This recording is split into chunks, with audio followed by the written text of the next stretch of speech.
las que estuvimos haciendo ahí ¿cómo se llama? En circuitos lógicos, nada más acá desde una perspectiva con interruptores, ¿no? Interruptores eléctricos. ¿Qué ubicaron? ¿Qué identificaron? ¿Es diferente? ¿Es igual? ¿Qué pueden decirme? ¿Más complicado? ¿Más sencillo? ¿O qué onda? Pues era bastante similar a lo que ya habíamos visto. Sí, ¿verdad? Es lo mismo, nada más una, pues, representación un poquito distinta. De hecho, esa es la idea. De hecho, vamos a comenzar con esa parte. Recuerden que el objetivo de esta materia es que ustedes tengan las habilidades de poder implementar sistemas de control industrial. Siempre pensamos en el PLC, pero antes del PLC podemos hacer automatismos, autómatas cableados sin necesidad de un PLC. El PLC nos va a resolver un montón de cosas porque pues, va a poder funcionar de diferentes maneras como yo quiera que trabaje, ¿verdad? Pero no siempre tenemos eso. De hecho, podemos hacer sistemas automáticos utilizando solamente relevadores, que es lo que vamos a ver el día de hoy. Vamos a ver, bueno, por ahí cómo funcionan los relevadores. Vamos a ver también, a ver qué tanto avanzamos con la parte de identificar algunos elementos de mando, ya sea interruptores, sensores, todo ese tipo de cosas, para posteriormente, bueno, la próxima semana, ya se los puse por aquí si lo quieren ver, la parte de señalización y también por ahí ya vamos a empezar a trabajar con los diagramas de fuerza y de mando, pero bueno, eso lo vemos más adelante. Eh, Viene por aquí una tarea. Esta tarea se va a poder desarrollar, pues bueno, van a tener que hacer una investigación por ahí de criterios de selección de los sensores que necesitan tomar en consideración para elegir un sensor en un proceso industrial. Lo van a tener que por ahí revisar y normalmente las tareas yo les doy una semana para que las puedan desarrollar, es decir, pues bueno, quedan prácticamente pues de aquí al próximo miércoles quedaría esta entrega. Se van a dar cuenta que lo que veamos el día de hoy les va a servir para identificar algunos de sus criterios. La idea nada más es que pues puedan irlo complementando con información que ustedes investiguen. Por ejemplo, mm, a ver, ¿quién anda por ahí? A ver, Pablo Armando, ¿andas por ahí? Sí. Pablo, ¿tú qué considerarías que es importante de tomar en cuenta al momento de elegir o de comprar un sensor? No lo pienses en sensor de industrial, cualquier sensor, alguno que hayan utilizado en alguna materia.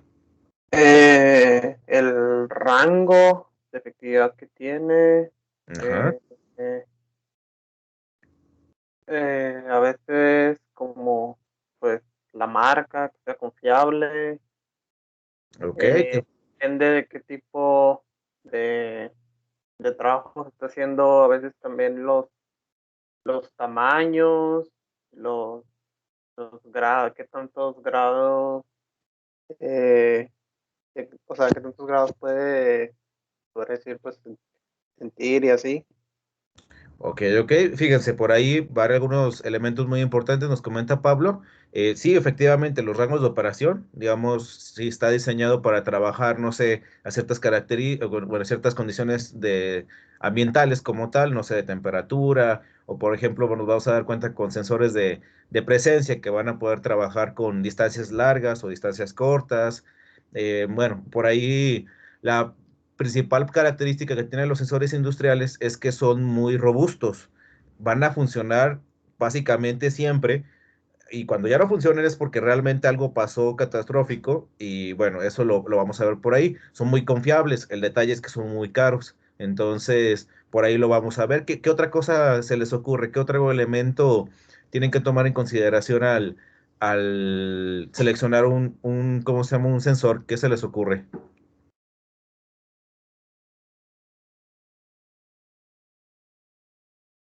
A ver, José Luis Rodríguez.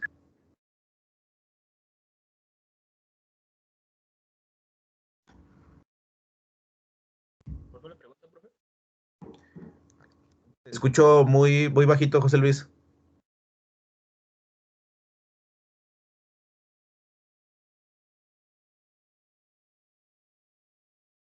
¿Sí andas por ahí? No te escuchamos. A ver, Carlos Ulises, ayúdame con otra característica que crees que sea importante tomar en consideración. El tiempo de vida útil. El tiempo de vida útil, bueno, podemos verlo así, no siempre lo podemos en este caso tomar en consideración, pero sí.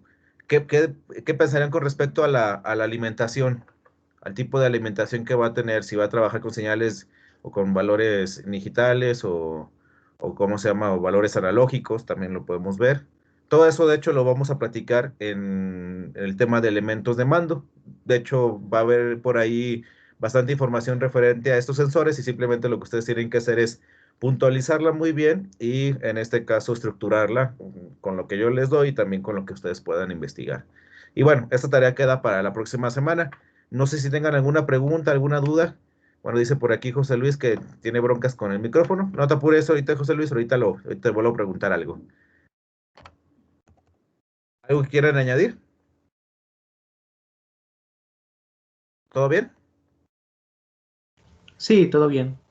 Ok, entonces les digo, ahí quedo y normalmente les platico, así son mis tareas, siempre quedan una semana. También igual las prácticas y todo. El chiste es que ustedes tengan tiempo para, bueno, lo primero que busco es que se les atraviese por ahí un fin de semana, porque igual hay quienes pueden aprovechar un poquito más el tiempo en esos días, el sábado y domingo, y también pues que tengan oportunidad de programar sus actividades, ¿no? Digamos, cuando lo hacen y cómo lo entregan. Lo que sí es que, pues, sí es importante ir entregando ¿cómo se llaman? Estas tareas, estas entregas. Posteriormente habrá prácticas también en las cuales, una vez que terminemos, tendrán una semana para entregar ¿cómo se llaman? Bueno, no sé, la práctica implementada y el reporte, alguna cosa así. Muy bien, jóvenes. Entonces, vamos a continuar. Vamos a empezar a ver cómo funciona un relevador. Por ahí en la aula virtual viene el material, vienen por ahí los apuntes. Ahorita lo vamos a ir platicando y también vienen dos videos. Esos videos están interesantes porque nos van a enseñar, pues, cómo funciona el relevador de una manera, pues, animada, ¿no? Ahorita lo vamos a ver. A lo mejor igual ya alguien de ustedes ya ¿cómo se llama? Lo empezó a observar. Ok.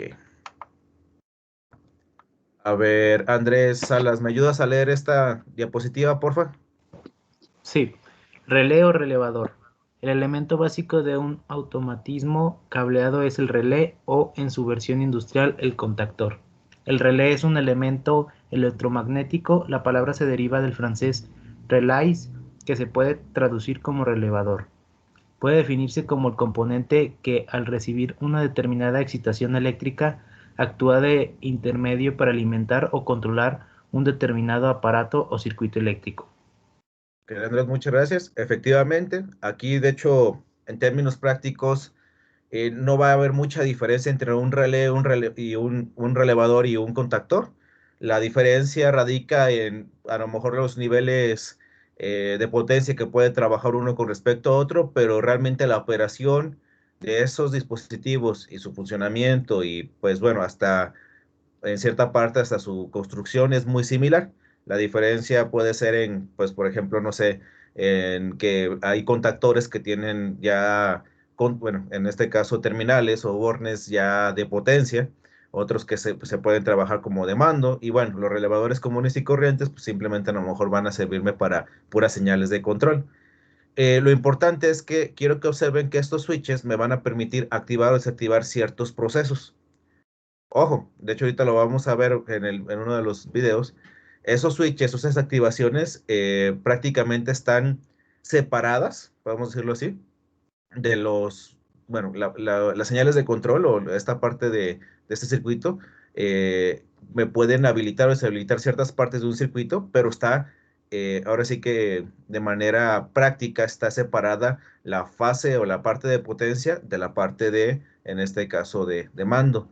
En algún momento, no sé si ustedes utilizaron en máquinas industriales, en circuitos eléctricos, alguna cosa así, algún optocoplador o optotransistor o optotriac. eh, ¿Se acuerdan de esos elementos?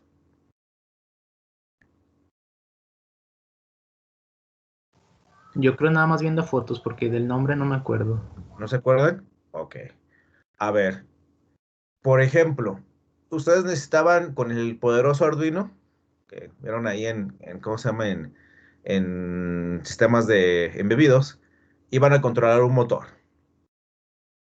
¿Y qué pasaba si el motor que estaban conectando, o que, bueno, que iban a conectar, luego ponían el cablecito directamente del motor, de las terminales del motor, al Arduino? ¿Qué le pasaba al Arduino? Tronaba. Pero nada, ¿verdad? Porque la cantidad de energía de potencia que estaba solicitando el motor era mucho más que la que podía entregar la terminal de salida del Arduino y pues bueno, iba a quemarse. ¿Qué hacían para resolver eso? ¿Qué ponían en medio en muchas ocasiones? Un transistor. Un transistor, podían poner un transistor por ahí, no sé, un BJT o un MOSFET, por ahí, no sé, un TIP 41, TIP 42 o un Darlington, un 127, alguna cosa así. ¿Y qué hacía ese transistor? Reducía ¿Reducía qué cosa? la potencia. Reducía la potencia. A ver, analicen bien la situación. ¿Reduce la potencia o en este caso utilizaríamos ese elemento como si fuera un driver de potencia?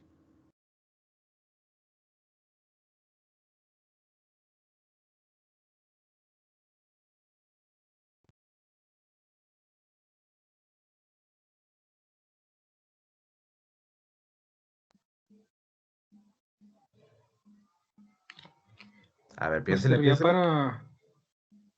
para como inyectar una fuente externa, ¿no? Y el Arduino nada más indicaba cuándo debería de activarse y cuándo no. Efectivamente. De hecho, aquí ponías, bueno, voy a utilizar el concepto importante de la galleta o de la potencia, pues. Aquí tenemos, por ejemplo, no sé, un microcontrolador que ustedes quisieran. Bueno, por aquí hay resistencias y todo ese show, acuérdense. De hecho, ahí. No voy a hacer, bueno, es un diagrama ilustrativo, nada más. No es completamente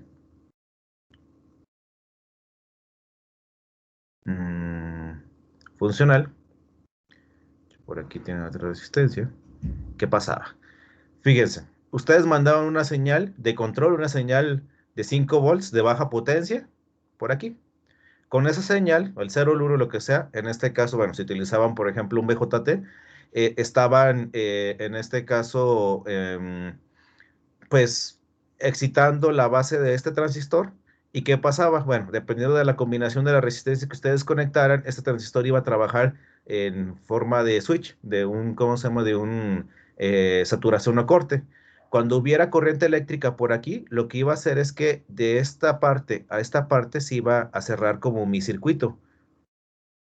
Entonces, se iba a generar, por ejemplo, cuando no hubiera una excitación aquí, en este caso en la base de mi transistor, aquí este motor, bueno, vean que tiene lógica inversa, pero bueno, no pasa nada. Este motor va a estar funcionando porque se va a estar agarrando, en este caso, pues la potencia, la galleta, la energía de aquí de cómo se llama, de esta fuente de alimentación, va a estar jalando. Pero cuando ustedes exciten, por ejemplo, aquí la base, se va a generar un cortocircuito en esta parte y ahora ¿qué va a estar viendo?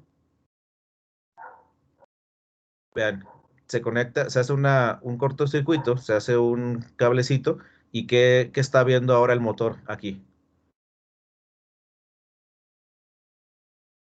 De este lado que tengo. Se hace circuito cerrado. Se hace un circuito cerrado, pero ojo, desde acá está cerrado.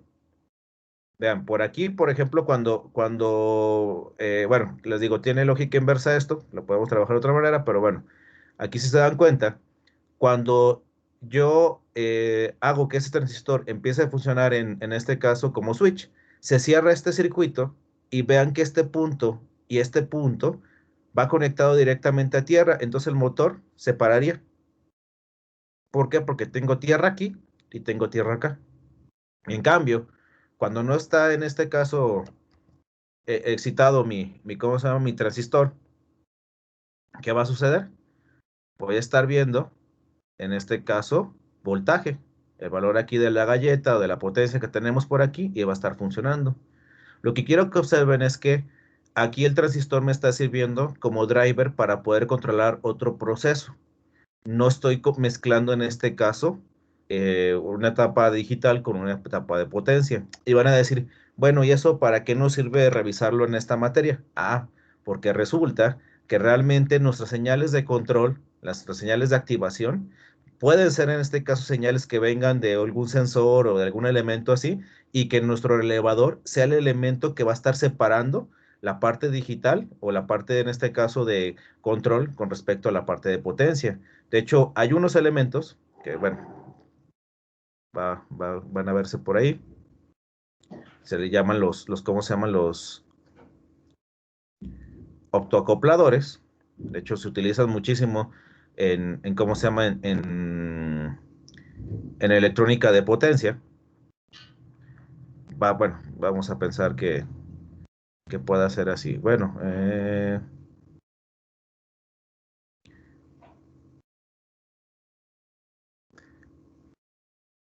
tiene una resistencia. Y fíjense, este es un LED. Nomás casi siempre esto viene cableado, bueno, perdón, viene concentrado en una sola cajita. Así, guardadito. Ustedes, si ponen aquí un 0, ¿qué va a pasar con este LED?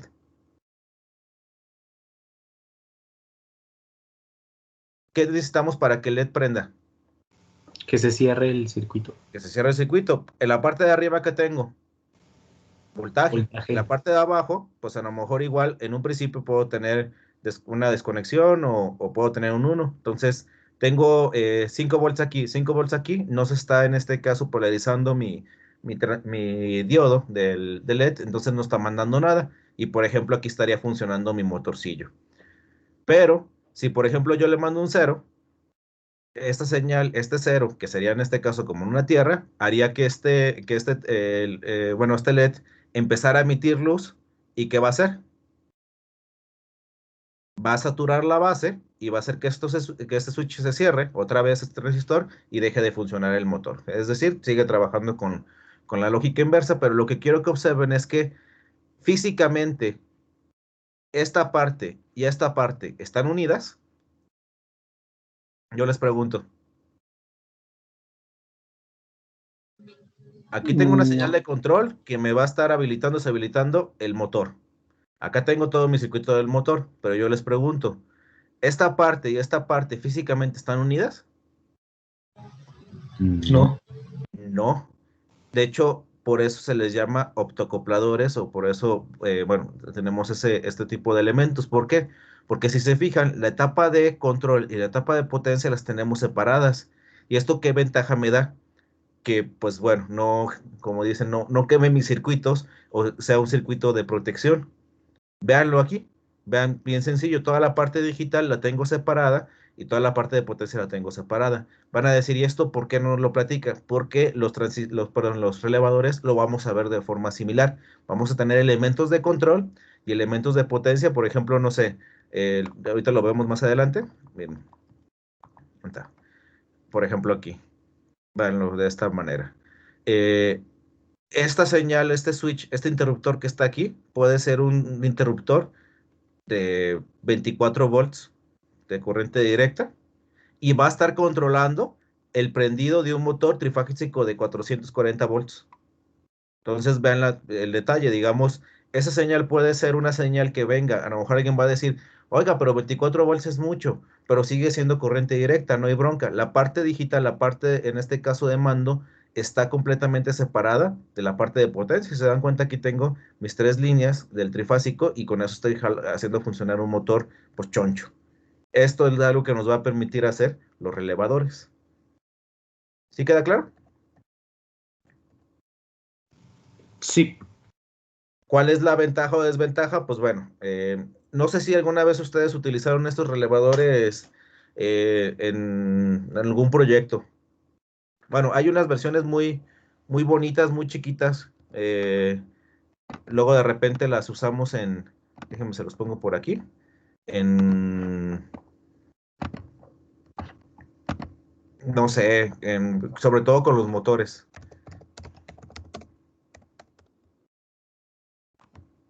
A ver, déjenme se los pongo.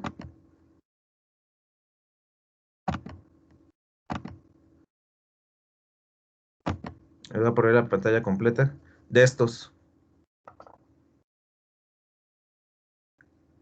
¿Sí los conocen? ¿Sí los usaron alguna vez? El módulo nada más El modulito. para el control de prendido y apagado de un foco. De un foco. A ver, y fíjense, por ejemplo, ahí, ¿por qué usamos uno de estos para prender y apagar un foco? ¿Por qué no usamos directamente el Arduino? Porque necesita 120. Y entonces, a ver, ahí está la duda. Si ocupo 120 o monofásica, entonces, ¿cómo el Arduino hace que ese prendido y apagado del foco se dé? Ah, pues es el control, ¿no? El Arduino solo manda un 1 o un 0. Y ese 1 y 0, Ese ¿qué haría actúa como en el, ¿cómo se llama? En el relevador. Un switcheo. un switch. Efectivamente, de hecho, fíjense, digamos, quiero que lo observen desde otra perspectiva, es esto y lo que les enseñé acá, estos o estos, funcionan de la misma manera. Lo que va a estar haciendo, de hecho, bueno, ahorita nos vamos a ver aquí, es que cuando ustedes en este caso mandan el 0 o el 1 del Arduino, están en este caso energizando una bobina, un inductor. Ese inductor lo que va a estar haciendo es generar un campo magnético. Ese campo magnético va a jalar, en este caso, un mecanismo y va a hacer que unos contactos, ya sea, bueno, por ejemplo, aquí está normalmente cerrado, normalmente abierto, verlo por aquí, esto va a hacer que se jale esta partecita y va a cerrar este switch. Lo que cierre acá adelante es otra cosa. Por ejemplo, en su caso, aquí tendrían su foquito, ¿no? ¿Sí o no? Sí, Sí. Y esto viene de una parte digital, de una parte de su Arduino y no hay bronca. Pero vean otra vez, aquí también la parte digital y la parte de potencia están separadas. ¿Cuál sería la diferencia entre utilizar, por ejemplo, por qué usar el relevador y por qué no utilizar el que les enseñé hace ratito, el optocoplador? ¿Cuál creen que sea la principal diferencia?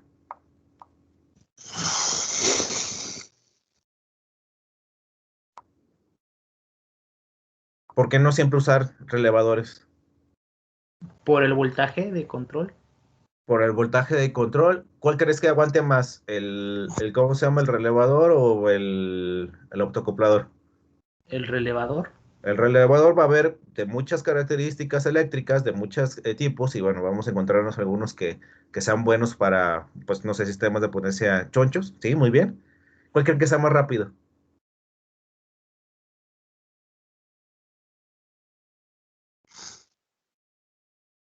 ¿Cuál creen que funcione más rápido? El octocoplador.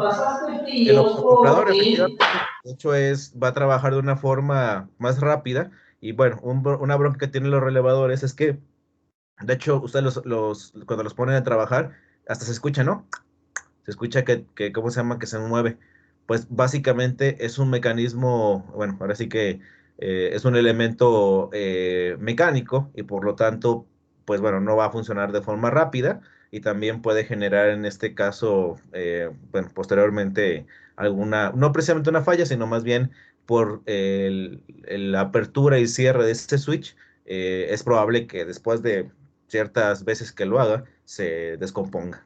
Es más probable que se descomponga, pero bueno, desde el punto de vista industrial, estas cosas son muy fáciles de implementar, son muy fáciles de utilizar y me generan una robustez en mi sistema. Ahí probablemente no ocupe una respuesta rápida, sino una respuesta, en este caso, adecuada, robusta, que funcione cuando debe de ser y cuando no funcione, que sea fácil de darle mantenimiento. Por eso utilizamos o por eso vamos a estar trabajando con estos relevadores. Muy bien, bueno, ya nos fuimos ahí, vimos por qué utilizar una cosa o utilizar otra. Muy bien, a ver, ¿quién me ayuda a leer esta diapositiva, jóvenes? ¿Quién dijo yo?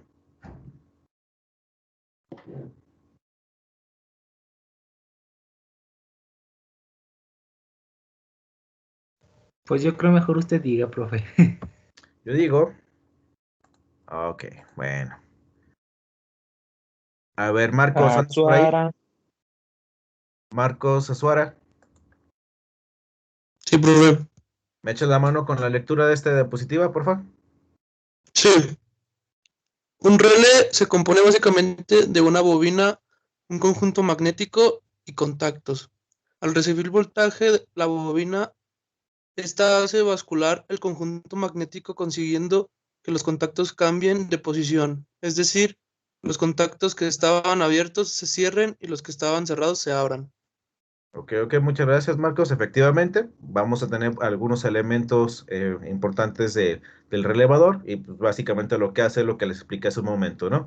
Se genera en la bobina, en el inductor, se genera un campo magnético y eso hace que el mecanismo se mueva y abra o cierra ¿cómo se llaman? Los contactos que nosotros estemos por ahí, con los que estemos trabajando. Era lo que les acababa de comentar. Ustedes ponen una señal de corriente directa aquí y eso va a hacer que se genere un campo magnético que haga que este mecanismo se mueva y abra o cierre estos contactos. De hecho, si se fijan, si no hay energía aquí, vamos a encontrar que esta parte de aquí va a estar cerrada, pero cuando se active, se va a abrir, es porque está normalmente cerrado, pero este elemento que tenemos por acá, el normalmente abierto, cuando se active mi bobina, se va a cerrar este circuito. Ojo, vean lo interesante.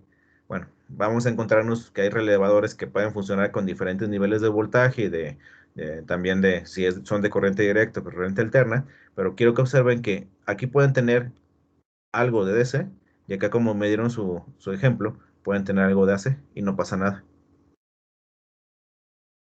Ok, ahora vamos a platicar un poquito sobre el contactor. El contactor, pues no es otra cosa más que una versión un tanto más industrial del relevador. Realmente funcionan de la misma manera. Lo leo si quieren yo. El contactor es un dispositivo electromagnético que puede ser controlado a distancia para cerrar o abrir circuitos de potencia. Eso ya lo platicamos. Una de las principales aplicaciones de contactor se realiza en el control de los circuitos de alimentación de todo tipo de motores. Es un ejemplo claro, pero también se puede utilizar para alimentar otro tipo de receptores o sistemas de resistencia, líneas de luminarias, lo que ustedes quieran, ¿no? Y hay un montón de tipos, de formas, de tamaños, que va a depender de las características de lo que yo quiera, de lo que yo quiera controlar y de lo que yo esté en este caso conectando. Aquí vienen algunos contactores, vean, de hecho, de estos hay en el laboratorio, de estos dos, hay en el laboratorio.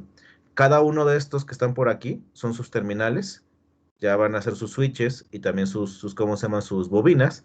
Y bueno, quiero que observen que aquí en esta partecita, esta parte azul y esta parte de aquí, de hecho, este es un elemento con el que ustedes pueden probar que el relevador jale mecánicamente. Si ustedes lo presionan, se cierran los switches sin necesidad de estar habilitando o en este caso estar energizando las bobinas.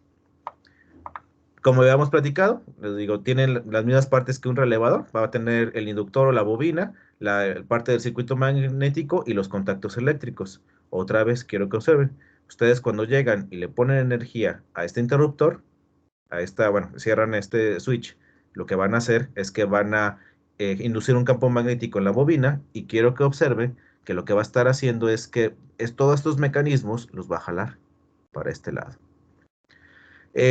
Una diferencia, podemos decir así, entre el contactor y el relevador es que en el contactor vamos a poder tener separado una parte de contactos de fuerza o contactos de potencia y otra parte de contactos auxiliares o de mando también. Esa sería como la diferencia. Los relevadores comunes y corrientes, pues prácticamente tienen puros de mando. Pero bueno, aquí quiero que observen, se cierra el circuito, se induce el campo magnético y, por ejemplo, estas tres terminales, estos tres switches, se van a cerrar aquí de manera automática. Y también estos. Bueno, en el caso de este que está aquí al final, ¿qué le va a pasar, jóvenes? Platíquenme. ¿Se va a abrir o se va a cerrar? ¿Mande? Se va a separar y entonces se va a abrir. Se va a abrir, ¿verdad? Digamos, este es normalmente cerrado, estos serían normalmente abiertos. Está fácil. Bueno, vamos a revisar esta parte de las bobinas, conocer un poquito sobre estos elementos de contactor. Mili, ¿me ayudas a leer esta diapositiva, por favor? Bobina es el órgano del contactor que puede ser controlado a distancia cuando se aplica tensión a sus bornes. Está formado por hilo esmaltado de pequeño diámetro y muchas espiras. bobinado sobre un pequeño carrete de material aislante. Los dos bornes de la bobina están etiquetados como A1 y A2. Se fabrican bobinas para diferentes tensiones de trabajo, 12 volts, 24 volts, 48 volts, 230 volts, etc., tanto para corriente alterna como para corriente continua. Es importante que se revise la tensión y el tipo de corriente de la bobina antes de conectarla a la red eléctrica, ya que de otra forma se destruirá de forma irremediable. Ok, muchas gracias, Mili. Efectivamente, bueno, recuerden cómo se llama, la bobina es el elemento que va a generar el campo magnético para hacer la activación, bueno, ahora sí que de los contactos que estén por ahí. Eh, Siempre de forma, ahora sí que por convención, vamos a utilizar los elementos o los nombres A1 y A2 para las terminales de la bobina, siempre va a estar así. Y pues bueno, va a haber un montón de ¿cómo se llama? De diferentes bobinas que estén alimentadas con corriente alterna, corriente directa, no importa. Lo importante es saber cómo lo vamos a conectar, porque recuerden que si imagínense lo siguiente, eso lo vieron o debieron de haber platicado en la parte de potencia en máquinas industriales. Los circuitos de corriente directa de un circuito mayor, un circuito de potencia, pero que está controlado con corriente directa, ¿cómo ve la corriente alterna? No sé, por ejemplo, monofásica. ¿Cómo ve esos circuitos de corriente directa? ¿Les platicaron qué pasa con eso? Digamos, ¿cómo se ve esos elementos bueno, de hecho también lo pueden ver cuando son circuitos de alta frecuencia también, pero mm, digamos, imagínense que ustedes son la corriente alterna y por ahí van viajando por un circuito y ven una parte de corriente directa. ¿Cómo la veo yo? ¿Cómo la veo si yo soy la corriente alterna? ¿Alguna vez les comentaron esto? ¿No? Creo que no. Ok. Mm, Les platico una historia, como dicen, true story. Alguna vez cuando estaba en la ingeniería, en la carrera, pues llevábamos la materia de cómo se llama, de electrónica de potencia. De hecho, nos la impartía el maestro Felipe Rizo, el decano del centro. Y pues por ahí tenemos que hacer un dimer digital. Un dimer digital era un control de cómo se llama, pues bueno, de un foco, del el encendido y el apagado del foco, pero más que el prendido y apagado era la intensidad con la que iba a prender. Y todo eso lo hacíamos bueno, por ahí utilizábamos un optocoplador, un optotriac, y teníamos que encontrar ¿cómo se llama? El punto de cruce de la señal y empezarla, bueno, digamos, controlábamos qué tanto tiempo teníamos que dejar prendido el circuito. Todo eso lo hacíamos con un microcontrolador, y pues toda la parte de potencia, pues teníamos ahí nuestro circuito, ¿no? eh, Teníamos optoaislantes, elementos que separaban las etapas para evitar que pudiera generarse ¿cómo se llama? Un problema por ahí, ¿cómo se llama? Que se quemaran los chips. Pero, les platico porque me tocó verlo. No fue a mí, pero sí me tocó verlo. Pues estábamos haciendo por ahí pruebas, unos compañeros que estaban por ahí haciendo sus circuitos, tenían conectados, me parece que estaba alimentando el circuito del micro, lo estaban alimentando con el USB de la computadora. Y pues todo lo demás ya estaba conectado con ahí a las terminales de potencia y todo ese show, ¿no?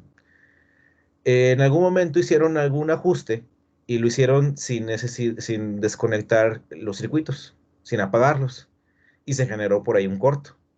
Y pues ese corto, en este caso esa corriente eléctrica de alterna que estaba fluyendo por ahí por mi circuito, empezó a moverse y pues bueno, ahora sí que muy raro porque normalmente no debería de pasar, pero resulta que brincó a la parte digital y pues no solamente brincó por el micro, sino brincó por la computadora. ¿Y qué creen que le pasó a la tarjeta madre de la computadora?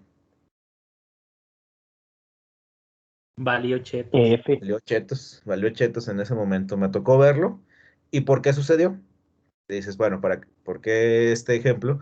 Porque resulta que los circuitos de corriente directa, vistos desde la perspectiva de la corriente alterna, se pueden ver como un cortocircuito. Entonces, si ustedes llegan y ponen en este caso un circuito de corriente directa en un chunche, un elemento que trabaje con corriente directa En una parte de corriente alterna están haciendo un cortazo. ¡Pum! Truena. Entonces, nada más hay que tener mucho cuidado con eso. Les digo, es un... Siempre, siempre, digamos, por eso es tanta la importancia de tener separadas las fases. Siempre. Los elementos de corriente directa vistos como la corriente alterna, vistos desde la perspectiva de la corriente alterna, son cortos. Así de sencillo. Alguna vez también igual con transformadores de alta frecuencia, si ustedes lo conectan a 60 Hz, también se van a generar palomitas porque también se convierten en cortos. Pero bueno, eso, ahora sí, como dicen, es parte de ir conociendo esta parte de los circuitos. Ok, continuamos. Pues bueno, ya esta parte ya la vimos, nada más las partecillas de los elementos del circuito magnético. ¿Quién me ayudará? A ver, Andrés Sáenz, ¿me ayudas? Sí, profe, el circuito magnético consta de dos partes, la culata y el martillo. La culata es la parte fija y en ella se aloja la bobina del contador. El martillo es la parte móvil. Ambas partes se mantienen separadas en reposo debido a un dispositivo de resorte que tira de la parte móvil. Cuando la bobina se alimenta con la tensión adecuada, la culata se imanta atrayendo al martillo hacia ella. Habitualmente el circuito magnético no se ve desde el exterior, pero todos los contadores disponen de un elemento de indicación mecánica que se une o cambia de posición, permitiendo conocer si está activado o no. Gracias, Andrés. Efectivamente, bueno, vean aquí que es la parte bueno, electromecánica o electromagnética, podemos decir así, del relevador. Ahí tenemos los elementos que se van a mover al momento de inducir, ahora sí que el campo magnético en la bobina. Y pues bueno, ahí vienen esas partecillas. La última parte del contactor o de los relevadores, pues son los contactos eléctricos, los bornes como tal. Estos elementos, bueno, como ven, dice su nombre, están unidos al circuito magnético de tal manera que cuando el martillo se desplaza, también se va a mover los contactos y pues se van a abrir o cerrar dependiendo del tipo de contacto que tenemos por ahí contemplado. Vamos a poder separarlos en dos, bien importante, los de fuerza y los de mando o auxiliares, podemos decirlo así. Los de fuerza, pues bueno, normalmente los utilizamos para conectar, pues, cosas que impliquen, pues, algún sistema de potencia, motores o radiadores o resistencias o lámparas, lo que ustedes quieran. Y los de control o de mando o de auxiliares, pues van a ayudarme para, no sé, poder habilitar o deshabilitar algunas partes de mi circuito.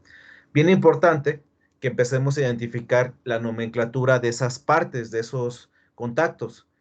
Cuando estamos hablando de elementos de fuerza, los pares o la nomenclatura, los nombres de esos contactos siempre van a venir con un solo numerito, así directamente. Entonces vean, por ejemplo, aquí tengo un switch, otro switch, y solamente tengo un número. Los que tienen mando hacen referencia a y trabajan con dos cifras. Y ojo, fíjense, por ejemplo, aquí. Siempre la combinación de 3 y 4, ahorita lo vamos a ver de forma continua, de hecho, siempre la combinación de 3 y 4 va a hacer referencia a un circuito o un contacto normalmente abierto. Y 1 y 2 hace referencia a un contacto normalmente cerrado. Siempre, siempre, siempre. Apréndenselo de memoria. ¿Qué creen que haga referencia este 1 al principio o este 2 al principio? ¿A qué creen que hagan referencia?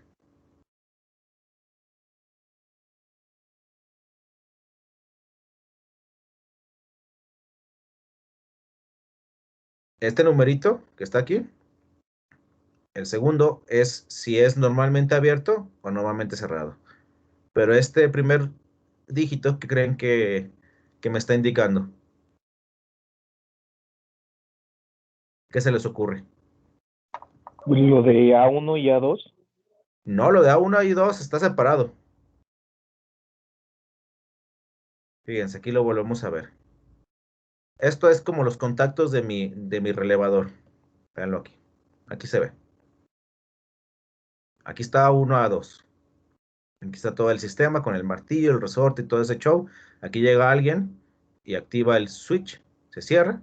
¿Y qué va a pasar con esto? Ojo, vean, otra vez.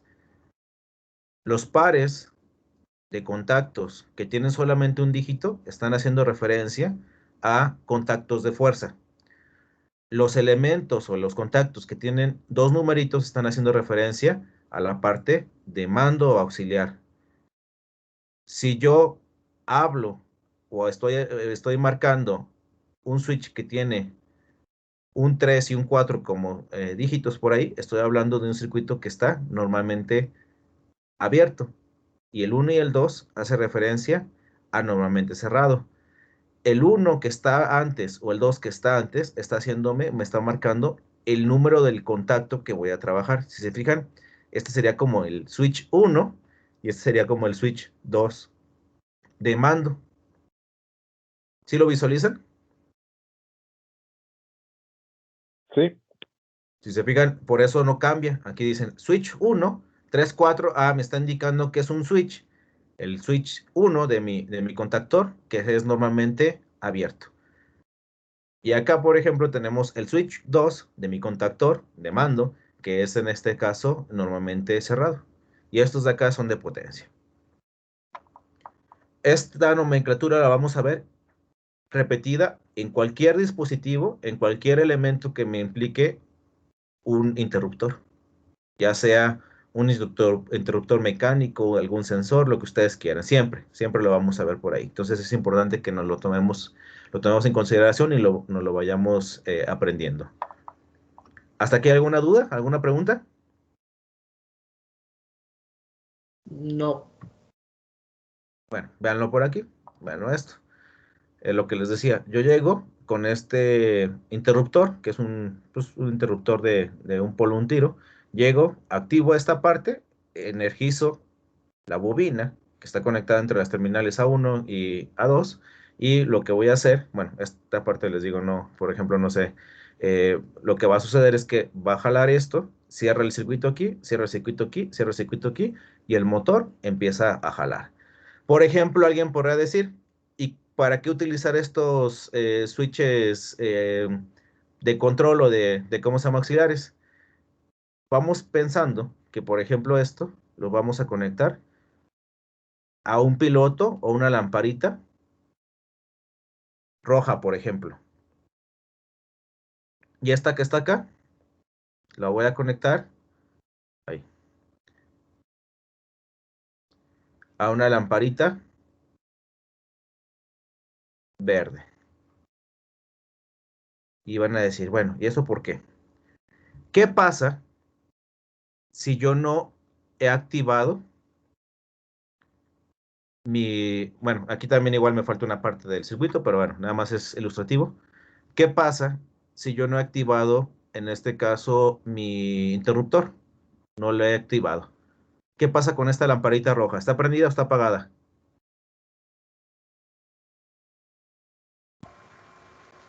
Prendida. Está prendida porque está normalmente, en este caso, cerrada.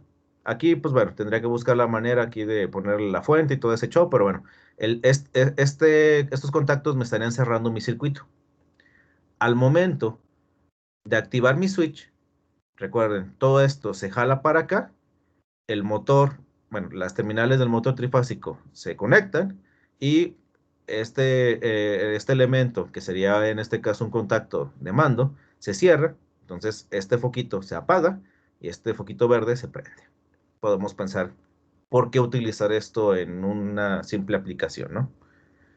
Bueno, ¿cuál es la ventaja? Pues que en el contactor, si se fijan, en un solo chunche, en un solo elemento, tengo contactos de potencia y contactos de mando.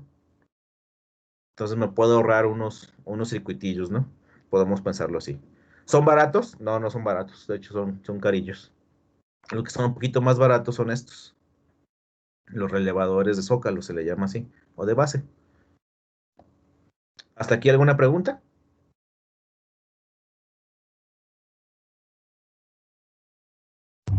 No, todo bien. Está muy bien, ¿verdad? Bueno, les digo, también hay algunos contactores que le llaman auxiliares o de mando, que básicamente igual son contactores, nada más, pues no van a tener señales o bornes de potencia, nada más. Acuérdense otra vez, por ejemplo, aquí, si estoy hablando de un contactor auxiliar, ¿cuántos switches tiene este contactor auxiliar? ¿Cuántos switches tendría? 3. 3, ¿verdad? 1, 2, 3. El primero que es normalmente abierto, normalmente cerrado.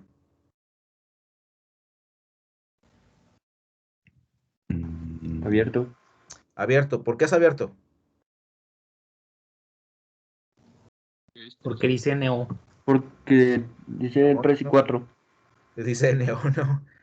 3 y Y 4. si no tuviera la etiqueta, se le borraría.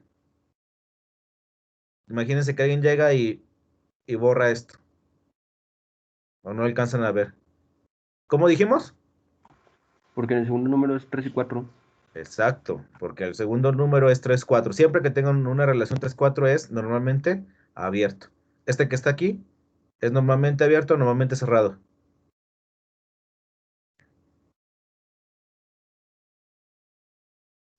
Cerrado.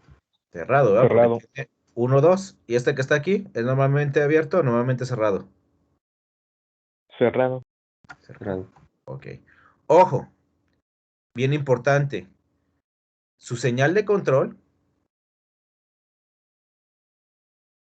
viene de la bueno, de energizar su bobina.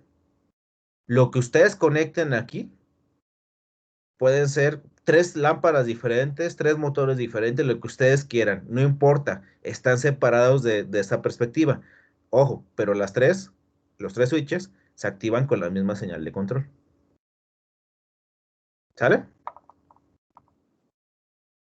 Ok, bueno, nada más para casi terminar. Les digo, luego de repente es común que utilicemos no contactores porque son más caros, sino algunos relevadores de cierto tipo de ciertas características industriales, pero pues no tan caros como los contactores, que serían los relevadores de zócalo.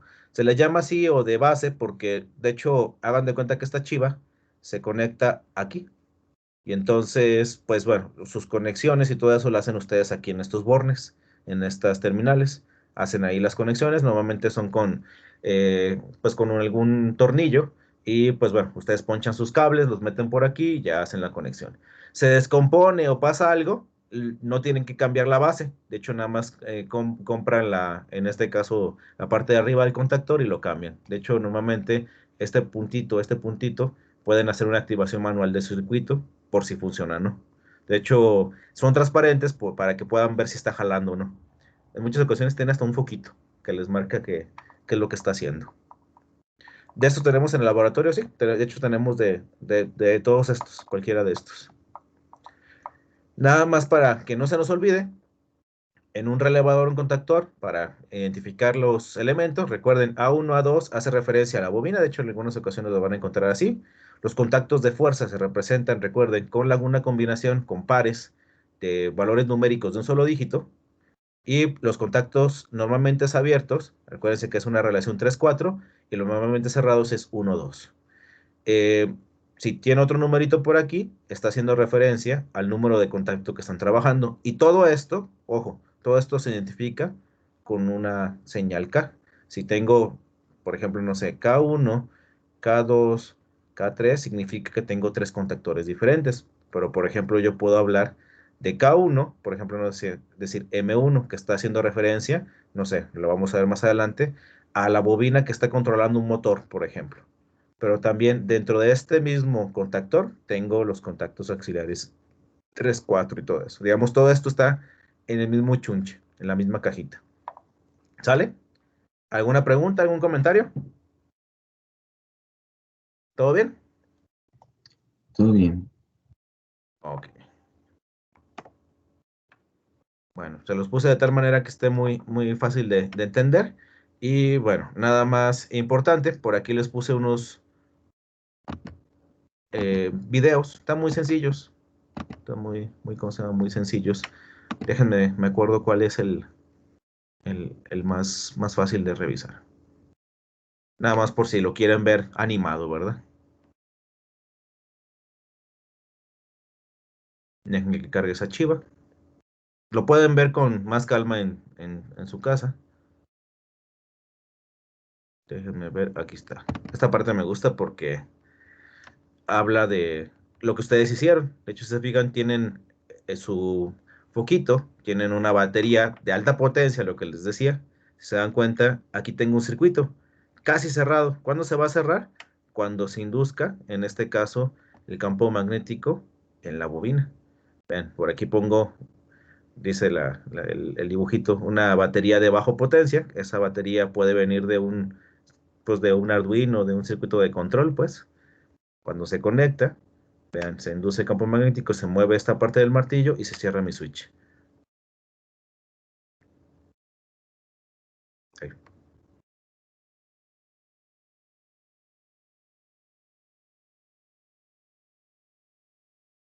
Dejen que se vea Ahí está, ¿no? Y bueno, se ve aquí, pero pues no se ve que prende el foquito. Ahí está, miren, ya prendió. Y era lo que les comentaba. Esto que está aquí, baja potencia. Esto que está aquí, alta potencia. Ella. ¿Algún comentario? ¿Alguna pregunta?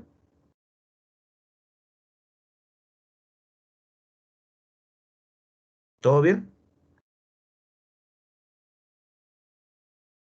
Todo bien. Ok. Bueno, vamos a continuar. Vamos a empezar a revisar ahora los elementos de mando. De hecho, busqué la manera de cómo pues, concentrarles esta información. ¿Por qué creen que sea importante conocer, por ejemplo, los tipos de elementos, de sensores, de interruptores, en este caso las simbologías?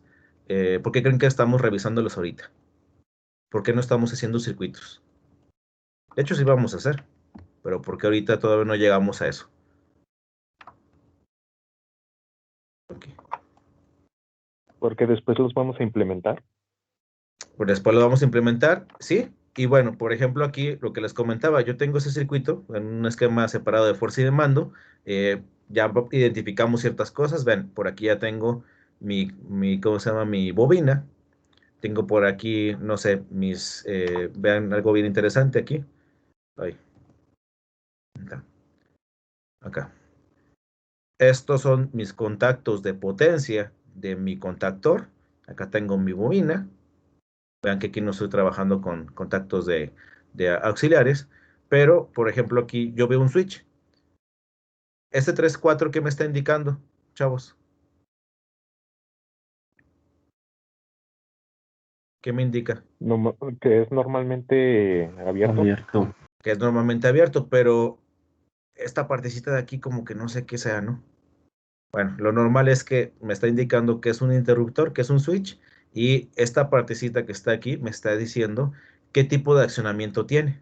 Entonces, pues bueno, antes de empezar a revisar o de leer ¿cómo se llaman? Los diagramas, pues primero tenemos que saber cómo identificar estos elementos. Bueno, vean, por aquí tengo el motor, tengo el switch. Esta parte que está aquí son, bueno, son los elementos ¿cómo se llama? De protección. Son los elementos de protección, pero quiero que observen que vamos conociendo cómo serían estas conexiones paso a paso.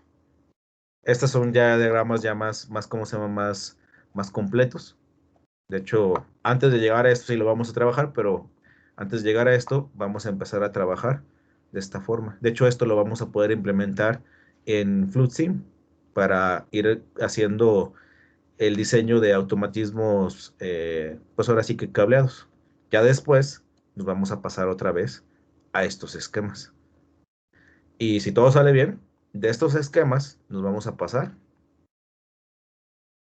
a bueno, en este caso a los diseños de los esquemas ya cableados en una caja, bueno, ¿cómo se llama? En un gabinete de control. ¿Por qué es importante que veamos esto? Porque luego, bueno, lo normal es que ustedes armaban todos estos circuitos, bueno, hacían todo el análisis, el diseño, y luego pues íbamos al laboratorio y pues agarraban ahí las platinas, agarraban ahí los gabinetes y hacían sus conexiones. Ahorita, como todavía no tenemos la disponibilidad de estar yendo al laboratorio, pues vamos a buscar la forma de hacerlo de forma virtual. ¿Hay software que utiliza esto? Sí. Entonces, pues lo único que vamos a hacer es hacer el diseño, no solamente del funcionamiento de mi circuito, no solamente su esquema de mando y de fuerza, sino también el diseño del gabinete de control que va a estar implementado en alguno de los software para posteriormente, no sé, a lo mejor igual en abril o alguna cosa así, pues ir a armarlo, ¿no? Lo van y lo arman físicamente. Pero bueno, eso lo vamos a ver más adelante. Está padre, ¿no?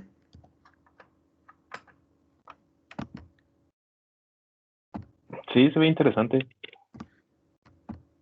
De hecho, pues es importante que lo conozcan porque luego sí se ocupa afuera. Hay ocasiones que no es difícil, tampoco no crean que es la última, ahora sí que encontramos el hilo negro y nada de eso, no. Pero, por ejemplo, cuando se han ido a hacer prácticas en algunas empresas, los ponen a hacer eso. Entonces, qué mejor que ya sepan hacer todo lo aparte del diseño y pues también igual hacer el cableado. El cableado realmente, una vez que ustedes tienen el diseño y cableado, es un trabajo, pues ahora sí que manual, literal. Nomás seguir pues ahora sí que los diseños, los archivitos de cómo van las conexiones, conectar o poner las partes ahí en los rieles de los clemas, las canaletas, todo eso. Y, por ejemplo, bueno, imprimir o llevar una secuencia con códigos de conexión de los cables y pues nada más ponchar ¿cómo se llama? Bueno, cortar el cable o el alambre, poncharlo para que no tenga broncas al momento de hacer conexiones y pues hacer que se vea bonito ¿cómo se llaman? Los diagramas, bueno, que las conexiones se vean como ordenadas y fáciles de identificar. Eso es algo que nos han comentado que han desarrollado en la parte de las prácticas profesionales, entonces, de hecho, era lo que en algún momento le platicaba a Inge Salinas, le digo, no, pues voy a buscar la manera de que se vayan con toda esa información para que no anden batallando después. Pero bueno, eso lo vemos más adelante. Vamos a revisar esta parte de la presentación que serían los elementos de mando. Vamos a ver cómo podemos identificarlos, cómo podemos en este caso saber, bueno, clasificarlos, tanto los interruptores como los sensores. A ver, ¿quién dijo yo? ¿Cuántos somos ahorita? 19, bueno, casi todos. A ver, Alejandra, ¿me echas la mano con esta diapositiva, por favor? ¿Me ayudas a leerla? Sí. Elementos de mando. Los contactores y relés son elementos por excelencia de los automatismos eléctricos cableados. Sin embargo, cualquier sistema que se precie llamar automático debe disponer de sensores para captar las señales y receptores sobre los que actúa. Captadores o sensores pueden ser de dos tipos, electromecánicos y de estado sólido, también denominados estáticos o electrónicos. Sensores electromagnéticos. Estos sensores disponen de un elemento de accionamiento, botón, tirador, pedal, etc., que abren y o cierran uno o más contactos de tipo electromagnético. Ok, Alejandra, muchas gracias. Efectivamente, aparte de los relevadores, vamos a buscar o vamos a necesitar elementos que nos indiquen que algo está pasando. Podemos pensar como los elementos de entrada, por decirles algo, ya sea con algún switch, o con algún interruptor, o con algún sensor. Entonces vamos a estar estudiando esto en esta partecita. Por ejemplo, aquí, desde el punto de vista de sensores, entre comillas, son interruptores, pues, sensores o interruptores electromagnéticos, pues van a depender su funcionamiento del tipo de accionamiento que tengan. Por ejemplo, vean por ahí un tipo pulsador, tenemos por ahí un tipo interruptor y tenemos por ahí también un tipo pedal. Vean que en los tres dibujitos viene la nomenclatura de las terminales como lo que hemos platicado. Vean, 1 y 3, 1 y 4, 2, 1, 2, 2, y eso se repite en todos los dibujitos. ¿Qué es lo que cambia, chavos?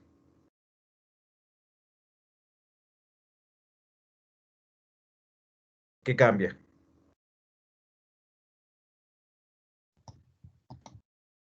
El interruptor. El tipo de el interruptor, el tipo pues ahora sí que de acción que hace que el interruptor funcione. Efectivamente, en uno apretamos un pedal, en otro apretamos un switch y en otro apretamos un pulsador. Eh, ¿Cuál sería la diferencia que ustedes pueden encontrar, por ejemplo, entre estos dos?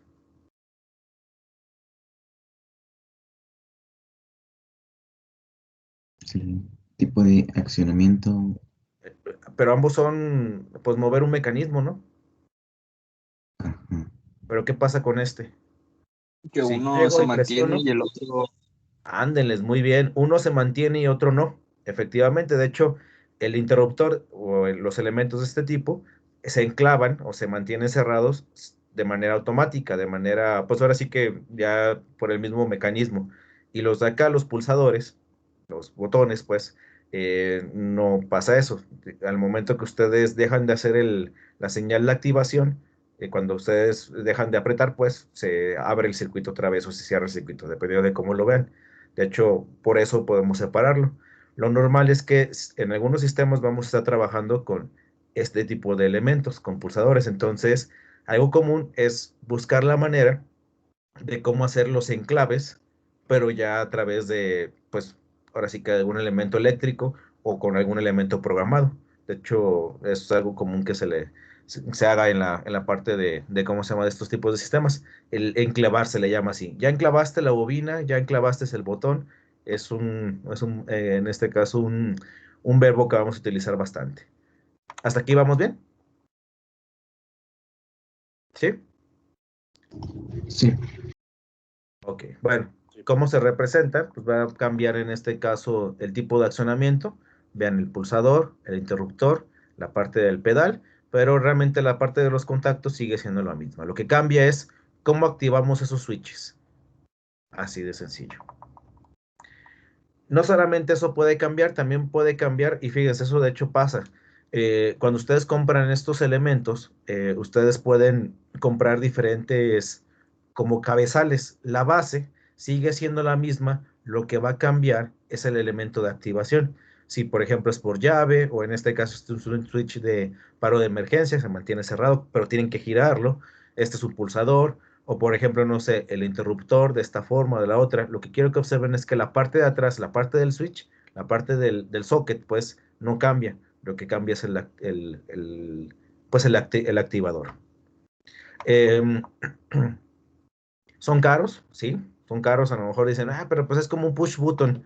Técnicamente, su funcionamiento es igualito a un push button, por ejemplo, el de acá, el pulsador. La diferencia es que pues están diseñados para, en este caso, trabajar en ambientes industriales. Eso es lo que hace que estén más carillos. Bueno, vamos a revisar el primer elemento, que sería un interruptor. A ver, ¿quién anda por ahí? Que me voy acordando de sus nombres. Jaciel, ¿andas por ahí? Sí, profe. ¿Me echas la mano con leer esta diapositiva, porfa? Sí. Elementos de mando y señalización. Diferentes tipos de accionamientos manuales. Interruptores. Son de accionamiento manual y tienen dos posiciones. El cambio de una a otra se realiza actuando sobre el elemento de mando, que puede ser una palanca, un balancín, una manilla rotativa, etc. Todos los interruptores disponen de un sistema de enclavamiento mecánico que permite mantenerlos en una posición hasta que se interviene de nuevo sobre el elemento de mando.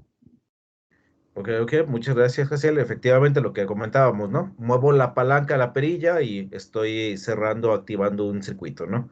Se mantiene de forma, bueno, ahora sí que tiene un enclavamiento mecánico por el mismo dispositivo. ¿Cómo lo podemos representar? Véanlo por aquí. Todos son switches, vean que el nombre no cambia, y lo único que va a cambiar es el tipo de activación. Veanlo de hecho por aquí, este es un solo contacto, es un contacto normalmente abierto, 1, 3, y vean el simbolito de activación. Aquí, por ejemplo, yo puedo tener dos switches, uno normalmente abierto, uno normalmente cerrado, sobre la misma cámara, sobre el mismo elemento. Y vean, por ejemplo, aquí, bueno, este viene con un pulsador, vean la parte, y este viene con una llave.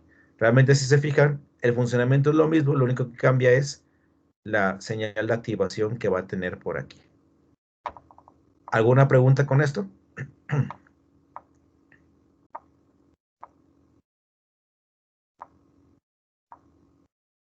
¿Es importante que se los aprenda de memoria? No, es importante nada más que lo sepan identificar. Así de sencillo. Así, nada más. Bueno, otro tipo de accionamientos manuales, lo que hemos visto son los conmutadores. Pueden tener dos o más posiciones. De hecho, es cuando vean los switches de de un polo y varios tiros, podemos pensarlo así. Y pues bueno, estos me van a ayudar para poder definir el camino, la trayectoria de, no sé, de activación de alguna parte de mi circuito. Véanlo por aquí, vean la diferencia, bueno, se ve muy similar. Vean que lo único que cambia son las posiciones, ¿no? Si por ejemplo aquí la misma señal puede estar normalmente abierta, perdón, normalmente cerrada o normalmente abierta, o aquí con las tres posiciones. Entonces puede estar activando esta parte, o no activar ninguna de las dos. Siguen siendo switches, no pasa nada. A ver, los pulsadores. ¿Quién dijo yo que me ayude a leer?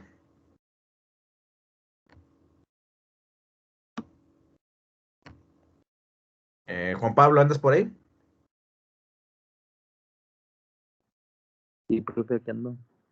¿Me ayudas a leer esta diapositiva? Simón. Elementos de mando. Diferentes tipos de accionamiento manuales, pulsadores. Son de accionamiento manual, permiten abrir y o cerrar circuitos cuando se ejerce presión sobre él. Sus contactos vuelven a la posición de reposo mediante un resorte cuando cesa la acción. Los botones de los pulsadores pueden ser de diferentes colores, pero hay que prestar especial atención al color verde que se utiliza para la puesta de marcha y al rojo que se utiliza para la parada. Ok, ya vimos esa parte. Vimos que los pulsadores, el detalle que tiene es que cuando se sueltan, pues regresa a la posición inicial, ya sea normalmente abierto o normalmente cerrado. El uso de colores, pues bueno, es simplemente una, ahora sí que por convención utilizamos esto, pero bueno, ahora sí que alguna vez me preguntaba, bueno, hicimos un circuito en alguna ocasión y luego le puse otro color diferente, no teníamos ni verdes ni rojos, teníamos amarillos y azules. Y me decían, es que no puede funcionar. ¿Por qué? Es que no está rojo, no está verde. Digo, no, pues eso nada más es un simple indicador visual. Pero bueno, es importante que lo tomemos en consideración porque recuerden que estos sistemas a lo mejor ustedes los van a diseñar, los van a programar, los van a cablear, les pueden dar mantenimiento, pero quien lo va a operar puede ser otra persona distinta. Entonces, siempre se busca que esos sistemas y cualquier sistema industrial pues sea a prueba de errores. Si ustedes hacen que su sistema sea, se le llama, le dicen ¿cómo se llaman los japoneses? Que su sistema sea poka-yoke, es decir, que sea prueba de errores, pues ya lo hicieron. ¿Por qué? Porque van a evitar que a lo mejor por una mala interpretación el operador pueda generar pues una falla en mi sistema o pueda generarse un accidente. Eso es bien importante. Luego a veces no lo tomamos en consideración porque decimos, pues bueno, pues yo lo resuelvo de manera práctica, rápida, lo que sea, pero recuerden que es muy probable que quien lo use sea alguien diferente a ustedes, que tenga otra formación o que tenga otras características, entonces tienen que buscar dejar que la interacción entre esos sistemas sea ¿cómo se llama? Muy, pues, ahora sí que muy intuitiva. ¿Cómo ven? ¿Habían pensado en eso?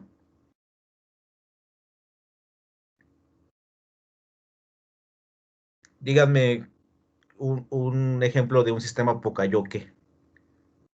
Luego eso se supone que se los deben enseñar ¿qué es? En producción o no sé cómo se llama la materia que llevan por ahí de proyectos, algo así. ¿Sí les han platicado de ese concepto? No, la verdad desconozco eso. Fíjense, les voy a decir algo. Un conector o un cable HDMI es un sistema Poka-yoke. ¿Por qué será? Solamente tiene una posición. Efectivamente, si quieres meterlo de otra manera, pues no va a entrar. Y entonces ya nomás lo voltean. Imagínense que tienen una línea de producción. Algo que se busca es que las partes de ensamblado sean Poka-yokes para que no se equivoquen. Luego las partes de llenado, lo que sea. Eso luego es importante. Muy bien, muy bien. Bueno, después del comercial de los Poka-yokes, tenemos esta parte. Vean que, pues básicamente las simbologías son similares. Lo único que cambia es la partecita de la activación, ¿no? Entonces, si yo, por ejemplo, veo esto en un diagrama eléctrico, en un diagrama de alguna parte, pues me está indicando que es un pulsador, así directamente. Así de sencillo. Bueno, ahora vamos a empezar a ver algunos tipos de interruptores que los podemos trabajar como si fueran pues sensores, realmente son sensores porque me van a mandar una señal de activación de alguna señal, de algún elemento. Estos que vamos a ver aquí se llama interruptores de fin de carrera o de cómo se llama de cómo se llama de posición. Y pues bueno, ¿quién me ayuda a leer esta partecilla? ¿Quién dijo yo? A ver, Daniela, ¿andas por ahí? Sí, profe. ¿Me ayudas a leer esta parte, por favor? Sí, elementos de mando, diferentes tipos de accionamiento manuales, interruptores de posición, también denominados finales de carrera, se utilizan para detectar por contacto físico el final de recorrido de un elemento móvil de una máquina o dispositivo automático. Permite abrir y o cerrar circuitos cuando se ejerce presión sobre él, volviendo estos a su posición de reposo cuando cesa la acción. Dependiendo de las necesidades de detección, existen numerosos tipos de cabezas de accionamiento, rondana, palanca, lava, varilla, etc., intercambiables entre sí para un mismo modelo de final de carrera. Ok, muchas gracias, Daniela. De igual manera, a lo mejor a ustedes les tocó conocer unos, bueno, luego los vendían esos en este Eren o alguna cosa así, que era un switch, algo así, negros. Aquí tenían una palanquita y un ¿cómo se llama? Un valerito. No sé si les tocó verlos o utilizarlos.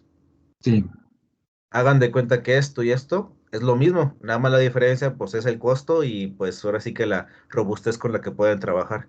Estos se utilizan para detectar alguna posición o alguna activación de algo.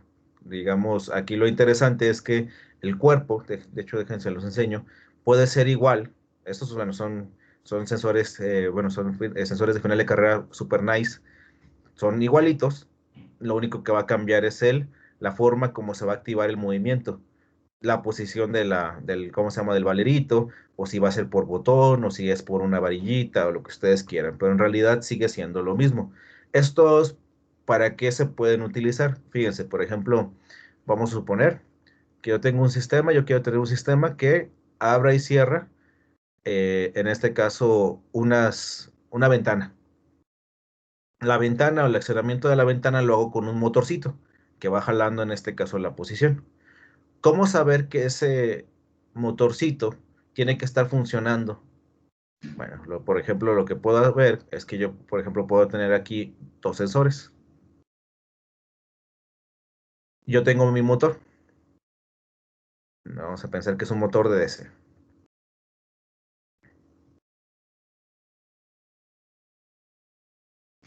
Mm,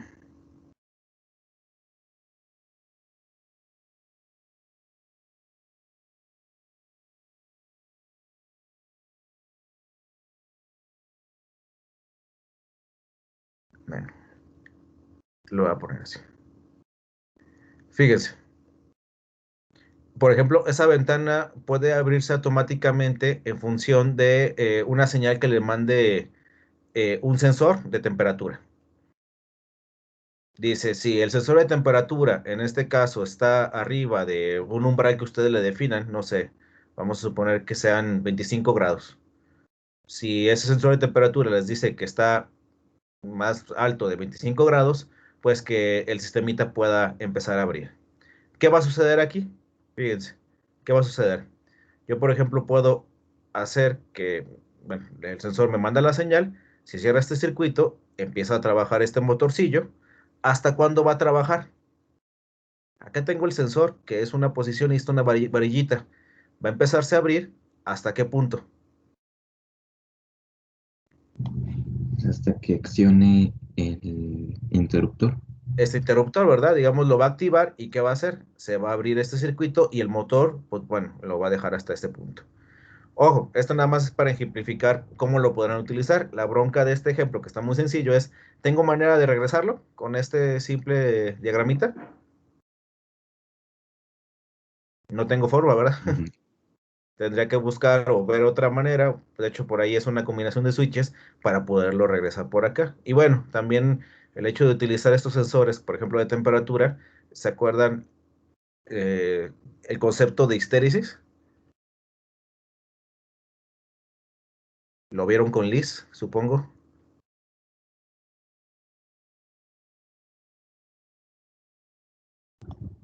Creo que lo comentó, pero no lo vimos en sí.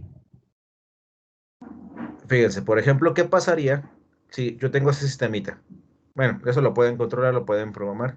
Eh, mm, yo estoy revisando una temperatura, un elemento de umbral, que al final, pues, al momento de trabajarlo con un sensor, pues me lo va a cambiar a un nivel de voltaje, o nivel de corriente, o lo que sea. Si yo estoy por arriba de los 25 grados, ¿qué va a hacer? Va a empezar a abrir la ventana, ¿no? Y a lo mejor al abrir la ventana, pues va a empezar a enfriarse el sistema que estén ustedes, en este caso, validando. Se empieza a enfriar y baja la temperatura. ¿Qué haría la ventana? Se volvería a cerrar, ¿no?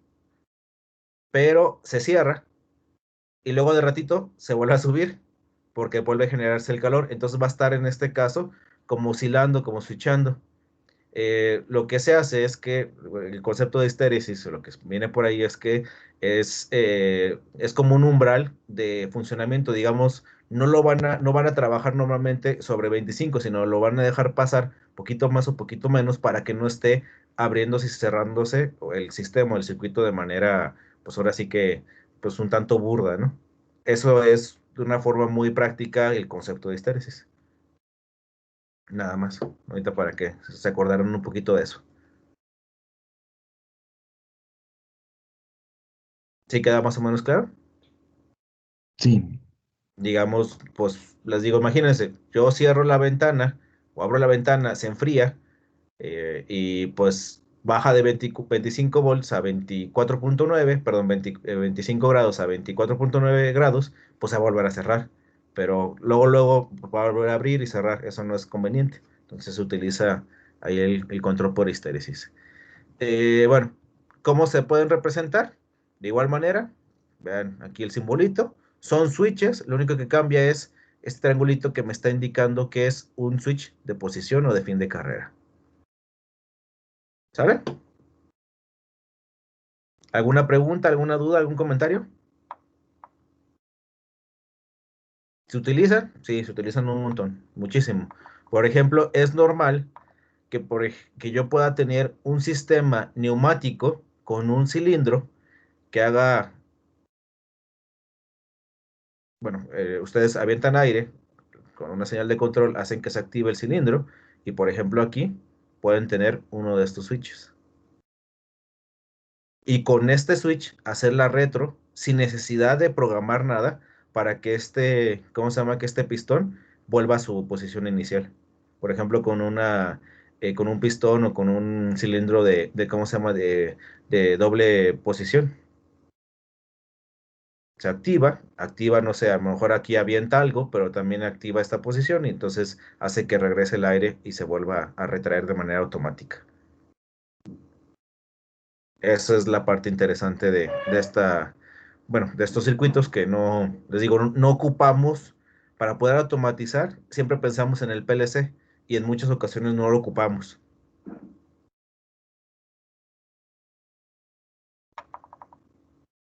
Yo les pregunto, entonces todo esto que generamos de lógica, ¿está completamente ajeno a los PLCs? ¿O realmente lo que vamos a hacer es que en el diagramita del PLC vamos a poner esa lógica ¿cómo se llama? En nada más programada.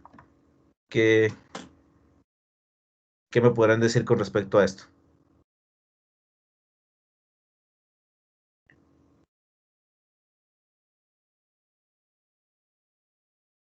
Piénsenlo así. Cuando ustedes, bueno, no sé si ustedes llevaron, porque luego lo quitaron y lo pusieron en el programa de circuitos lógicos, llevaron VHDL. Sí. ¿Estudiaron? Sí. ¿Sí? Ok, fíjense. En VHDL, bueno, el primer detalle que se tiene, a mí me gusta mucho ese lenguaje de descripción. Lo utilizo, bueno, ya tengo un buen rato porque ya no estamos en esa área, pero pues sí, ¿cómo se llama? Sí lo utilizaba bastante. Ustedes podían hacer el control de, no sé, por ejemplo, de un semáforo, de algún sistemita, de un sumador, lo que ustedes quieran, con compuertas lógicas. Y armaban las compuertas lógicas. Funcionaba como debe de ser. Pero si ustedes, por ejemplo, identificaban cómo funcionaba ese sistemita, ese circuito, y lo describían utilizando un CPLD o una FPGA o lo que ustedes quisieran, hacían que ese dispositivo programable, de hardware reconfigurable, pudiera trabajar como ese sumador. Básicamente hagan de cuenta que es lo mismo. Acá ustedes pueden tener toda la lógica del automatismo cableado y simplemente llevarlo a programarlo en un PLC. Una de las características que tienen los PLCs y que es muy interesante es que aunque es un sistema secuencial, pareciera por la forma como trabaja y como está diseñado, pareciera que es concurrente, es decir, como si fuera hardware. Los switches se activan y se desactivan al mismo tiempo. No es así como uno tras otro, tras otro, tras otro, no. Se activan al mismo tiempo. Así pareciera. ¿Eso cómo lo logra? Por ahí con un mecanismo de memoria que tiene esos elementos, esos dispositivos, los PLCs. Entonces, ¿qué sucede? Toda la lógica que vamos a desarrollar en este módulo, en esta unidad y en la siguiente unidad con la parte de neumática, lo vamos a poder llevar al PLC. La ventaja es que pues ahí lo vamos a programar.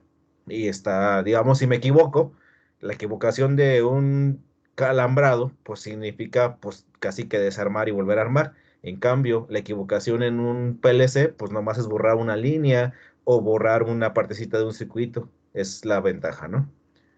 ¿Cómo ven? ¿Hasta aquí vamos bien? ¿Todo Todo chido? chido, profe. Hecho, esa es la idea. Bueno, hay otro tipo de elementos de mando que tienen que ver con otro tipo de activaciones. Vean que pueden ser de los pedales, palancas, si son tiradores o si son por presión o por flotador. Todos son switches, lo único que cambia es el elemento de activación. Siguen funcionando de la misma manera. Eso no voy a entrar mucho en detalle. Ok. Lo que sí es que vamos a empezar ahora a platicar sobre los sensores, los elementos, los sensores ¿cómo se llama? De electrónicos, para poder en este caso identificar ciertas características, no sé, de posición, de detección de algún elemento. Bueno, vamos a definirlo así, se les llama también de estado sólido porque son al final sensores hechos ¿cómo se llama? Con silicio, así de sencillo, y pues bueno, nos van a permitir detectar objetos sin contacto y pues están basados bueno, en un circuito eléctrico. De hecho, normalmente bueno, podrían trabajar como si fuera un transistor, podemos pensarlo así, y pues también igual, podemos tener algunos que sean normalmente cerrados, otros normalmente abiertos. Vean, por ejemplo, aquí este detector va a identificar, esto se usa mucho en la industria, tienen ustedes un sistema que barrena, que hace agujeros en alguna parte de, no sé, del bloque de un motor, y ustedes quieren saber que, pues bueno, identificar que la broca, pues, está funcionando como debe de ser o está rota. Si está rota, pues que pare la línea hasta que llegue, le mande una señal, ¿cómo se llama? Alguna alarma a las personas de mantenimiento para que vayan y cambien la broca y que no sigan mandando en este caso piezas para barrena porque no se van a barrena como debe de ser, ¿no? Entonces pueden poner un detector y quiero que observen que al final es un contacto común y corriente. Este simbolito que está aquí es el que me está indicando que es un sensor. ¿Cuántos tipos hay? Hay de muchísimos, hay de muchos estilos, ahorita los vamos a ver, y también vamos a encontrarnos algunos que sean, se les llama así de dos hilos, que simplemente puedo conectar el sensor a un contactor o un relevador, o en su caso que ocupan otro elemento para poder acondicionar esa señal antes de mandarle al contactor. Esto lo vamos a ver, normalmente estas van a trabajar bueno, vamos a darnos cuenta que también algo importante para trabajar con los PLCs es ver el tipo de entrada o salida que van a estar trabajando, si son salidas o entradas a relevador o si son salidas o entradas a transistor. Es una de las características que tenemos que estudiar, bueno, eso lo veremos más adelante. ¿Cómo se representan? Como les decía, básicamente es ¿cómo se llama? El rombito con estas dos líneas. Y pues bueno, de igual manera, ¿no? Si es normalmente abierto, normalmente cerrado, lo pueden ver de esta forma, así directamente. ¿Cómo los podemos clasificar? De hecho, esta parte, a partir de aquí, nos va a servir mucho para su investigación que van a tener. Pues van a depender ¿cómo se llama? Se utilizan óptica, son fotoeléctricos, si son inductivos, si son capacitivos, si son de ultrasonido. Vamos a ver cada uno de estos. Por ejemplo, los fotoeléctricos, pues, bueno, ¿cómo funcionan? A ver, ¿quién me ayuda? Esto que les pida que me ayuden a leer es para que no se me duerman, que platiquemos, que se escuche otra voz aparte de la mía. Oscar, ¿me ayudas a leer esta diapositiva, porfa? Oscar Alejandro.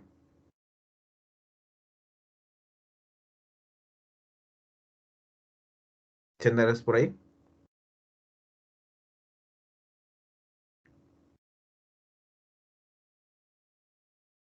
No anda. A ver, Oscar Eduardo,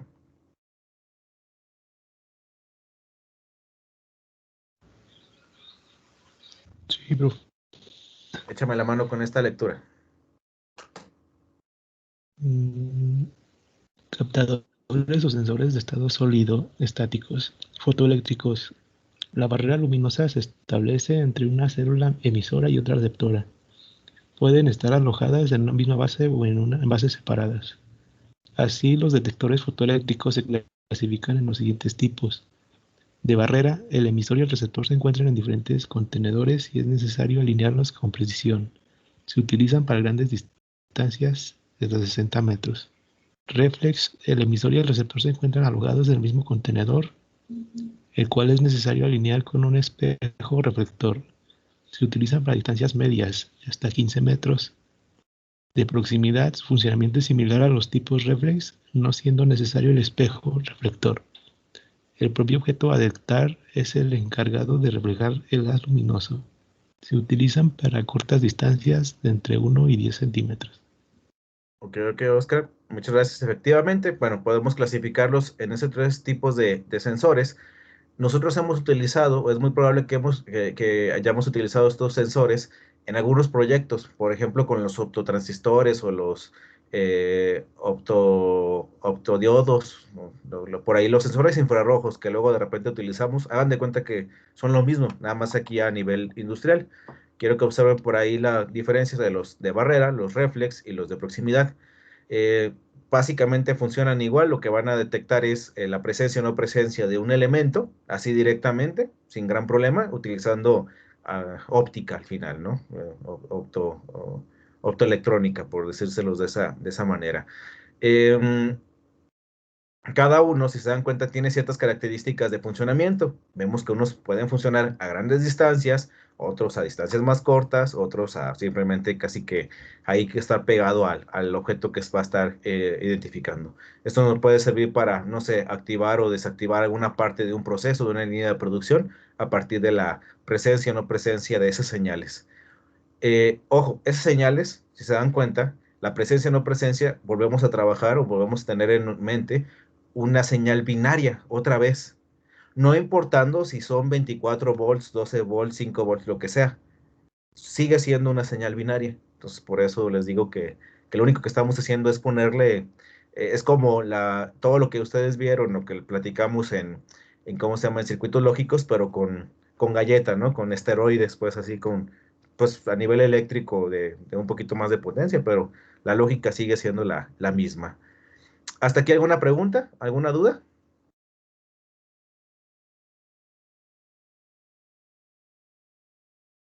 ¿Todo bien? Sí, profe. Vean los símbolos, fíjense que están por ahí, de hecho se parecen a lo que les platicaba hace ratillo. ¿Se acuerdan que cuando empezamos a ver los optoacopladores, bueno, esos son elementos de electrónica, pero vean que es la misma idea? Tengo el emisor, el receptor, y es un optotransistor casi siempre. Su funcionamiento es sencillo, su conexión es sencilla también, nada más, pues bueno, ¿cómo se llama? Su costo es un poquito más elevado porque son muy robustos. De hecho, hace mucho tiempo utilicé yo unos de estos, ya hace un buen rato. ¿Por qué usé este? ¿Por qué no usé este? ¿Por qué no usé este? Porque eran de los que teníamos, literal. Son carillos, pues. Sí, son carillos. Ok. Seguimos con los tipos de elementos de mando. Ahora vamos a platicar sobre los inductivos. Nos sirven para detectar proximidad o la detección de algún elemento. Y el único detalle que tienen es que se usan para identificar solamente objetos de metal. Así, directamente. Su campo de acción no es tan largo. Vean que no, solamente pueden trabajar con 60 milímetros en la gran mayoría de los modelos. Entonces, fíjense, si yo analizo estos sensores inductivos y los fotoeléctricos, o en este caso ópticos, ¿cuál sería un criterio de selección entre uno y otro?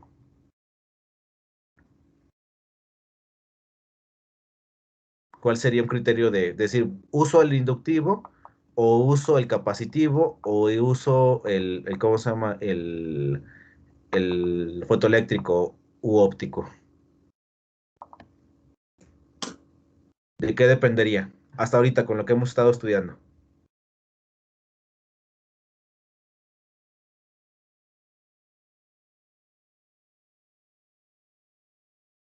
A ver, platíquenme. ¿Qué identifican?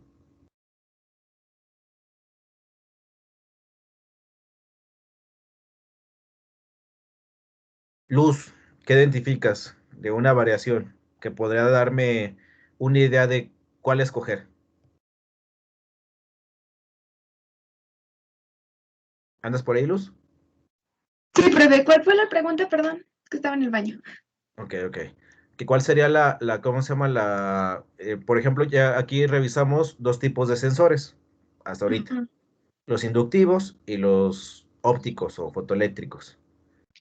Ambos te pueden ayudar para detectar proximidad de un elemento. Pero, por ejemplo, ¿qué criterio, qué característica, con esos dos tipos de sensores que hemos estado revisando, podemos detectar bueno, qué criterio podemos ubicar para poder seleccionar ese tipo de sensores? Bueno, ahorita lo que estoy viendo en esa presentación, pues dice que los inductivos solo detectan a los objetos de material metálico, ¿no? Ándale, el tipo de material que va a detectar, muy bien, eso está muy bien. Fíjense, voy a pasar súper rápido. Los capacitivos pueden detectar metales, minerales, madera, un montón de cosas. Entonces, vean que es un criterio de selección, muy bien. ¿Qué otra cosa? ¿Qué otro criterio de selección puede ser?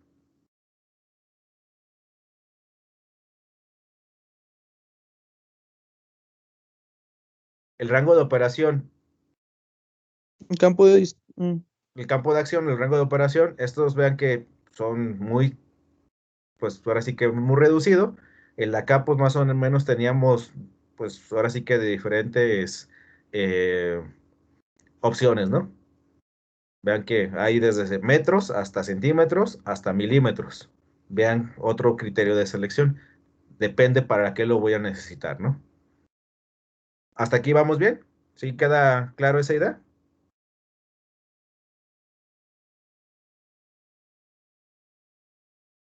¿Sí, jóvenes? Sí. Sí, profe. Bueno, les digo, vean que por aquí lo vemos, no vamos a alcanzar a terminar de ver la presentación. Ya ven que siempre les digo que les voy a dar unos minutillos al final para que se puedan estirar, pero bueno, son criterios, son elementos que tienen que tomar en consideración al elegir un sensor, así directamente. Los capacitivos, ahorita lo veíamos, pues bueno, son muy similares a los inductivos, tanto en alcance como en la parte física. Y la única ventaja es que, por ejemplo, me pueden servir para detectar otro tipo de cosas. De hecho, esto se utiliza bastante. Si se dan cuenta, son como sensores de nivel también, de fin de carrera, nada más que pues utilizan otro fundamento físico. Vean, por ejemplo, aquí tengo ese sistemita. Yo veo que no hay agua. ¿Cómo sé que no hay agua? Porque esta señal de mínimo se activa. ¿Esto qué va a hacer? Que la electroválvula se abra. ¿Hasta qué nivel? Hasta que llegue aquí. Cuando el agua llegue al nivel máximo, ¿qué va a pasar con la electroválvula? Se cierra. Debería de cerrarse. Véanlo así. Pero vean, señal es una señal binaria. Presencia, no presencia. Señal binaria, presencia, no presencia. Y acá la electroválvula, activación o desactivación. Alguien me va a decir, no, profe, pero es que esta electroválvula es una electroválvula con control PID. Nosotros somos chidos acá de puro control acá de espacios de estados y la fregada. O control clásico. Bueno, también se puede ver así. Pero ahorita si se fijan, lo podemos controlar ese sistemita simplemente con funciones lógicas. otra vez. Muy bien, jóvenes. Pues bueno, nomás nos faltarían, bueno, vean el símbolo también. Sigue utilizando el elemento de esta forma y nada más, pues aquí habla de un capacitor. El de acá no lo enseñé, pero pues es un inductor. Y bueno, de este no creo que alcancemos ya para por ahí darles el tiempo para descansar. El próximo lunes revisamos esta, terminamos de verlo y vemos también los elementos de mando, perdón, de señalización. Es probable que veamos señalización y también temporizadores y empecemos ya a tratar de desmenuzar, a tratar de diseñar algunos diagramitas eléctricos. Ahorita solamente van a ser partes eléctricas, posteriormente vamos a utilizar partes eléctricas y partes neumáticas y pues bueno, ya después lo pasamos a la parte programada. ¿Hasta aquí alguna pregunta, alguna duda? ¿Algún comentario? Profe, sobre la tarea, ¿de cuánto tiene que ser una cuartilla? Pues puede ser una cuartilla mientras esté muy concreta, muy precisa. ¿Qué tendré que tomar en consideración? Con eso es suficiente, Luis. Me gustaría que usaran más que que revisaran la extensión, que fuera un trabajo un poquito más, pues ahora sí que conciencia. A lo mejor llegan y dicen, le pongo en el Google y sale ahí no sé, en buenas tareas o ¿en qué es el otro? El Rincón de Vago, bueno, ya no existe eso, ¿verdad? Pero no sé, por ahí encuentran algo y lo copian y lo pegan. No, más bien que realmente lo analicen, lo revisen y a lo mejor igual en una hoja ponen un criterio, otro criterio, otro criterio, otro criterio y con eso es suficiente. Más bien que ustedes lo tengan bien presente. ¿Esto por qué lo pongo así? Porque si se dan cuenta, vamos avanzando en los temas, pero también igual estamos, pues ahora sí que fusionando diferentes actividades, no solamente pues, la pura presentación o la pura clase, sino también alguna investigación. Posteriormente vamos a hacer las prácticas, cosas por el estilo, para que no nos aburramos tanto, ¿verdad? ¿Alguna pregunta? ¿Alguna duda? No sé, Luis, si quedó claro. Sí, profe. Todo bien, profe. Muy bien, chavos. Pues bueno, tienen por ahí 19 minutos antes de que empiece la próxima clase. Estírense, coman algo, descansen, tomen agua y nos vemos por aquí el próximo lunes. Cuídense mucho y seguimos en contacto, chavos. Sale, profe. Gracias, profe. Gracias. Hasta luego. Gracias, profe. Nos Nos vemos. vemos, profe, cuídese. Hasta luego, cuídense. Bye. Hasta luego.